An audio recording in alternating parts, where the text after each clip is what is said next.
My name is Louis Toos, and I've been teaching at Huntsville High School for coming up to 30 years now.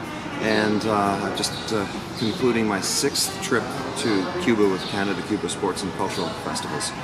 I keep choosing Canada-Cuba because of the value for the money. I've done competitive music festivals in the United States and in Canada. I've taken a couple of performance tours to France, which were truly wonderful. But Cuba is really the best value for the money, and here's why. We have the kids performing nearly every day. They're seeing new sights for the kids. We're introducing them to a completely different culture. They've got a language experience here that they cannot get in many other places. And they've got an opportunity to get inside schools and cultural institutions that they could not get into in Cuba through any other means but through Canada-Cuba Sports and Cultural Festivals.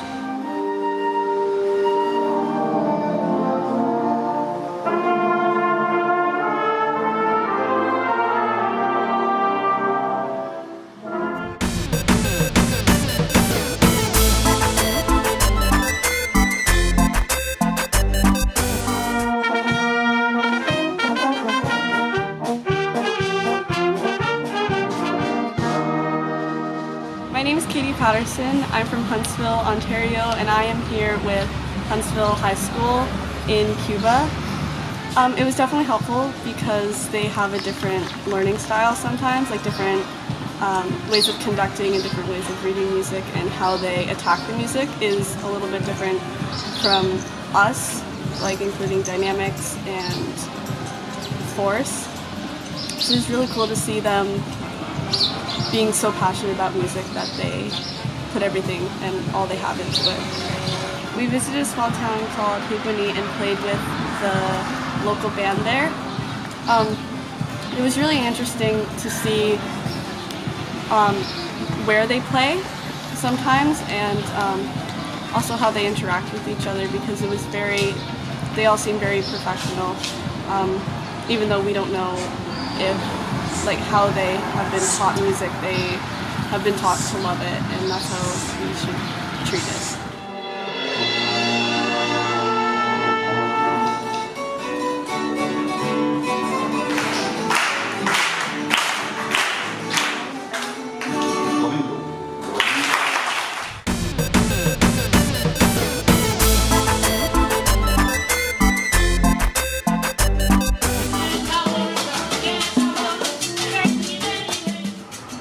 If we're talking about curriculum, most of the things that we're doing are in the performance aspects of the music curriculum, with melody and rhythm and harmony. The timbres are different, of course, here, not just in the instruments that they play, but the way they play them, and they create different kinds of sounds than we would normally want to be creating in classical music or in our version of jazz.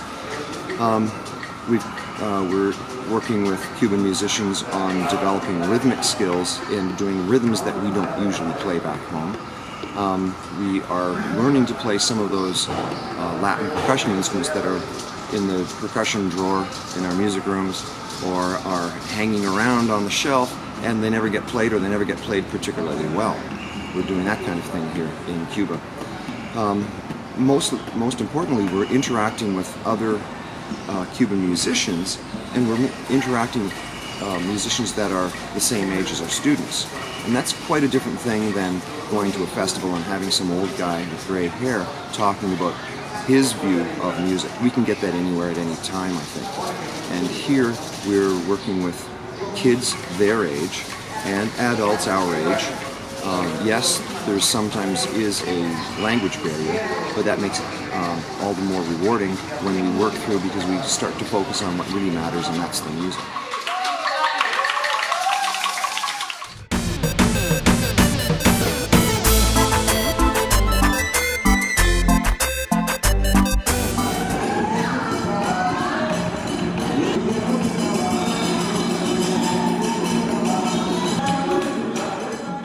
In Cuba, we are working with professional musicians. We're doing a shared concert in the park in Bayamo or Higuani or Holguin, We are in a school of the arts. We are in a school that's not a school for the performing arts. We are in cultural centers, in neighborhoods where the community, not because anyone says they have to, like in a school, but just because they want to, they are preserving and encouraging their own artists, visual artists, dancers, singers, instrument players. And they're working with our kids and showing us what they do, and participating in our music and inviting us to participate in their music.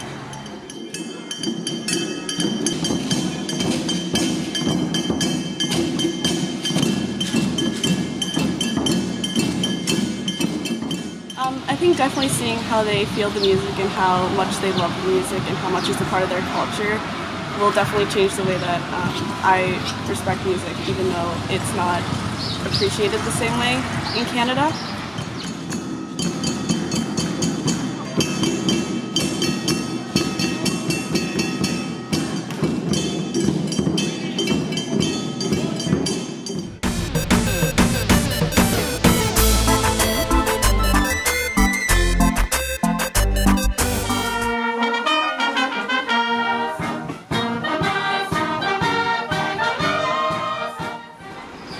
Lots of parents have asked me about safety and security on this trip.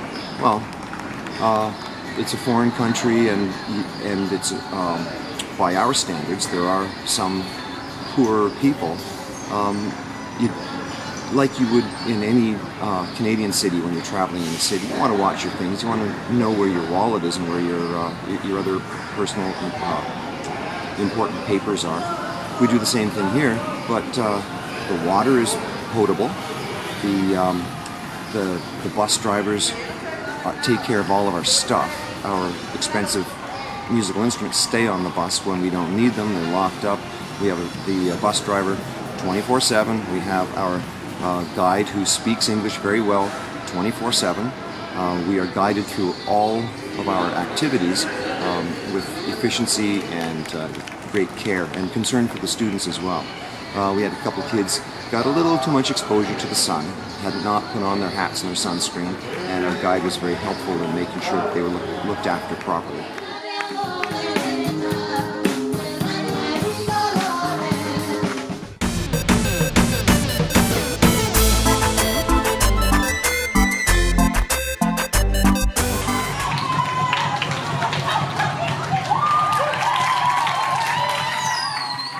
So the other night we had students from Opus David here in Holguin come join us for performances, and then they joined us for dinner at the hotel, and then we had another shared performance out on the pool patio that turned into a dance, and our kids were salsaing with the Cuban kids and laughing their heads off and having a great time.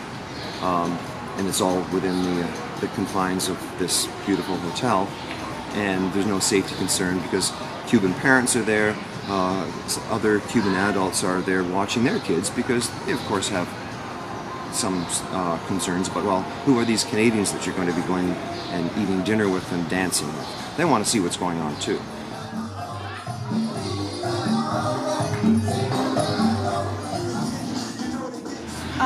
So last night during the dance party with the Cuban teenagers, it was a lot of fun because we got to see how they reacted to music physically and how they showed love for music through dance, and it was definitely something that we don't do in Canada, and it was something that I really enjoyed watching.